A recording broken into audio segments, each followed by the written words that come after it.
அஸ்ஸலாமலைக்கும். Welcome to Humaiz world. இன்னைக்கு பூசணிக்காய் கூட்டு எப்படி செய்ய பார்ப்போம். அதுக்கு வெங்காயம், தக்காளி, பூண்டு எல்லாம் கட் பண்ணிக்கோங்க. கருவேப்பிலை, பச்சை மிளகாய் எடுத்துக்கங்க. அதுக்கப்புறம் கொஞ்சமாக பச்சை பயிறு கொஞ்சம் வேக வச்சு வச்சுங்க.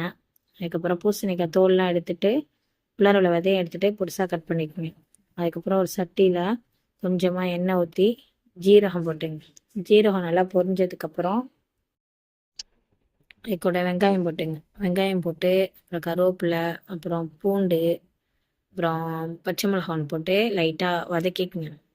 லைட்டாக வதங்கினதுக்கப்புறம் தக்காளி போட்டுங்க.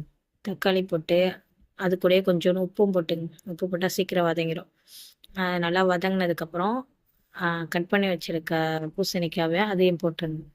அது போட்டு லைட்டாக பெரட்டி விட்டுட்டு அது கூடயே மிளகாத்தூள், கொஞ்சம் மஞ்சத்தூள், கொஞ்சம் ஜீரகத்தூள் இதெல்லாம் போட்டு லைட்டாக கிண்டி விட்டுருங்க. கிண்டி விட்டுட்டு அது கூடயே ஒரு கொஞ்சமாக, ரொம்ப இல்லை, ஒரு 1/4 டம்ளர் தண்ணி ஊற்றி மூடி வச்சிருங்க. அது 3/4 பதம் வெந்ததுக்கப்புறம் நம்ம வேக வச்சு வச்சுருக்கோம்ல பச்சை பயிறு, அதையும் அதிலே போட்டு ஒரு ஒரு 5 நிமிஷம் கிண்டி விட்டு இறக்கிடுங்க.